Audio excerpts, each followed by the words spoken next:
안녕하세요. 잡시광입니다. 지난해 우리나라 방산업계는 수출 18조 원을 기록하며 2년 연속 세계 상위 10위 방산 수출국에 등극하면서 4대 방산 강국을 향한 목표에 한층 더 다가가고 있습니다. 특히 KF21등을 만드는 항공우주산업 카이는 전년 대비 37% 오른 매출 3조 8,193억 원을 기록하며 역대 최대 성과를 달성하기도 했습니다. 지금까지 한국 방산의 인기 품목은 K9 자주포나 레드백 전차 등이었습니다. 그런데 최근에 중동과 유럽에서는 한국 무기 중에서 기존의 인기 높은 무기 외에도 다른 무기들에 대한 관심이 높아져 한국 방산의 인기가 얼마나 높아졌는가를 증명해 주고 있습니다. 그 중심에 FA50과 T50이 있습니다. 예전부터 한국에 T50 훈련기 12대를 도입하려 했지만 미국으로부터 허가를 받지 못해 도입하지 못하고 있던 우즈베키스탄도 최근 한국의 FA50에 대해 깊은 관심을 보이고 있습니다. 한편 미 공군은 아직까지 고등훈련기 사업을 본격적으로 시작하지 않고 보잉이 개발 중인 훈련기인 T7A 개발에 집중한다는 계획이지만 문제는 보잉이 미 공군의 눈높이에 맞는 우수한 성능을 여전히 확보하지 못하고 시간만 보내고 있다는 점입니다. 참다 못한 미군은 2025년에 도입할 훈련기 사업 예산을 크게 줄였고 이것은 보잉이 아직까지 미군에 배치될 훈련기 성능을 확보하지 못했다는 사실을 간접으로 시사하는 것이었습니다. 지금까지 드러난 문제점들을 보잉이 근본적으로 해결하지 못하자 미군이 어쩔 수 없이 사업비를 줄이는 압박에 나선 것인데요. 이 때문에 미 공군은 낡은 훈련기를 새 것으로 교체하지 못해 분통을 터뜨리고 있습니다. 이 틈새를 뚫고 기회를 잡은 것이 바로 한국 카이의 FA50과 T50입니다. FA50은 평상시 훈련기로 운용하다가 유사시에는 전투기로 전환돼 임무 수행이 가능한 다목적 전투기라 더욱 각광받고 있는데요. 그런데 생각지도 못했던 중동의 이 나라까지 한국 무기에 관심을 보이고 군 최고위급이 한국을 방문해 한국이 만드는 다목적 헬기 수리온에 큰 관심을 표명했습니다. 이제 한국산 무기가 FA50을 넘어 다목적 헬기로까지 넓어지는 모양새인데요. 중동의 이 나라는 어디인지 왜 이렇게 세계가 한국 방산에 관심이 높아진 것인지 그 이유 자세히 분석해드립니다. 최근 국산 다목적 헬기 수리온에 지대한 관심을 보이고 중동의 나라는 바로 이라크입니다. 이라크가 운용하던 대부분의 방산 무기들은 러시아제였지만 부품도 구하기 힘든 낡은 러시아제 전투기와 헬기 등을 하루빨리 신형으로 교체하는 것이 이라크군의 최대 과제가 된 지금 지난 13일 사미르자키 후세인 알말리키 육군 항공사령관을 필두로 한 이라크군의 고위 관계자들이 한국을 방문하자 안팎의 시선이 한국에 쏠렸습니다. 이들이 한국에 와서 가장 먼저 찾은 곳은 놀랍게도 경남 사천의 한국항공우주산업 본사였습니다. 이라크 군 장성들은 두바이 에어쇼에서 본 한국산 다목적 헬기들을 한국에 와서 직접 보기를 원했던 것입니다. 이라크 군 장성들은 경남 사천의 카이 본사에서 국산 다목적 헬기 수리온을 직접 타보고 면밀히 살펴본 것으로 전해졌는데요. 이들이 타본 것은 수리온 계열의 중형 헬기는 흰수리였습니다.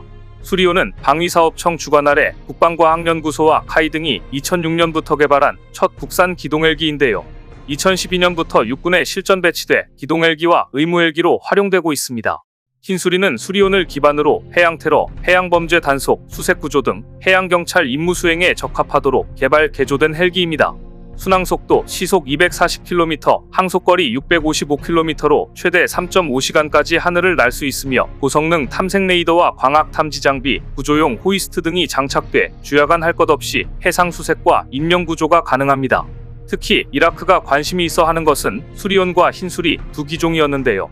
이들 두 기종이 이라크를 사로잡은 이유는 무엇보다 수리온과 흰수리가 엔진 잉여 출력이 높아 고온 사막이나 고산 지역에서 비행에 유리하고 먼지 필터 제거 시스템을 갖추고 있어 사막의 모래바람에도 대응 가능하며 이 모든 악조건 속에서도 최대 2700m에서 제자리 비행이 가능하다는 점이었습니다. 이를 통해 경찰과 해경의 임무 수행에서도 고난도 정밀 화물 공수 임무 수행이 가능하기 때문입니다.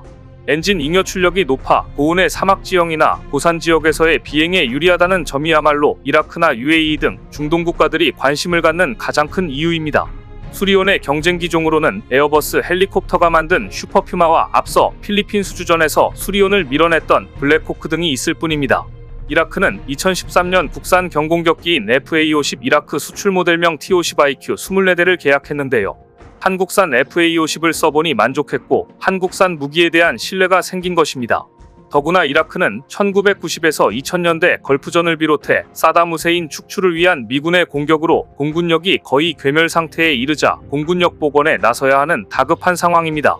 또한 이라크의 생명줄인 원유 수송관에 대한 테러 등에 대비해 소형 정찰 헬기 도입을 진지하게 검토해온 것으로 알려졌는데요.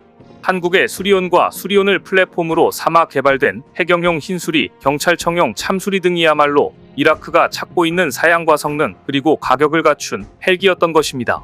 더구나 수리온과 흰수리 등은 이미 한국에서 수년간 운용돼 외국 바이어들은 그야말로 안심하고 구매할 수 있습니다. 정부는 2010년대 중반부터 이라크, 인도네시아, 태국 등 여러 나라와 수리온 수출을 협의해왔지만 아직 계약 성사까지 이른 곳은 없는데 이라크가 군 고위장성까지 파견할 정도로 관심을 보여 첫 수출 성과로 이어질지 안팎의 관심이 모아지고 있는데요. 이라크는 군뿐 아니라 정부 역시 테러 진압이나 정유시설 보호 등을 위해 최신 다목적 헬기 도입이 시급하기 때문에 이라크가 한국산 헬기를 도입하겠다고 마음을 먹으면 계약 규모도 수조 원에 달할 것으로 예상되고 있습니다.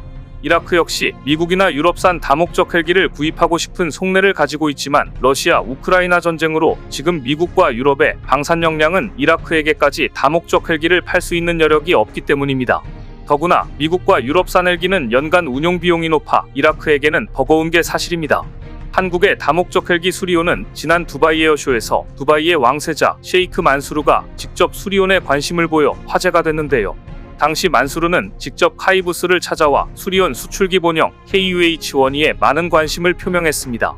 전력 보강 사업을 추진 중인 UAE가 얼마 전 에어버스의 헬기 H225M 카라카를 계약했다가 이 계약을 전격 철회하자 그럼 에버버스의 의문에 일패를 안긴 만수르가 어느 나라의 헬기를 다시 계약하느냐에 관심이 쏠렸습니다.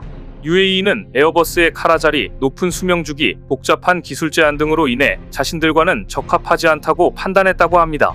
그런데 만수르가 한국의 다목적 수출용 헬기 버전인 KUH-1E에 관심을 보였으니 세계의 시선이 한국의 다목적 헬기에 쏠릴 수밖에 없었습니다.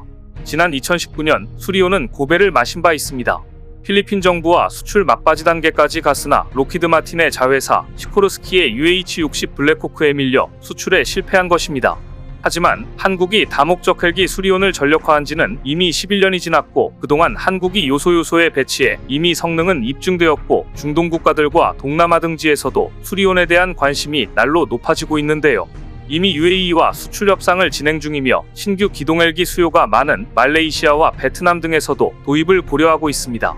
말레이시아 공군 역시 미국 시코르스키사의 S-61A 헬기를 운용했는데 노후화 문제로 지난 2020년 퇴역 조치한 뒤 이를 대체할 수송 헬기를 찾고 있기 때문입니다. 따라서 5년 전과 달리 K방산의 인기가 높아진 지금이야말로 수리온의 수출적기라고 판단되고 있습니다. 지난 2022년 시작된 러시아 우크라이나 전쟁이 장기화되고 홍해 사태로 인해 중동의 정세가 불안해지면서 중동과 아프리카 지역의 많은 국가들이 국방 전력 강화에 힘쓰고 있습니다. 여기에 노후기종 교체 수요까지 맞물리면서 FA-50을 중심으로 KF-21 수리온 등 다양한 항공기 플랫폼에 대한 관심이 그 어느 때보다 뜨거운데요. 폴란드 대규모 수출처럼 민관군 원팀을 만들고 전 부처가 수출 확대에 동참하면서 국방 연구개발 강화를 추진한다면 건설 토목이 이끈 제1의 중동붐을 뛰어넘는 제2의 중동붐이 기대됩니다. 오늘 준비한 소식은 여기까지입니다. 댓글을 통한 여러분들의 많은 의견 기다리겠습니다. 시청해주셔서 감사합니다.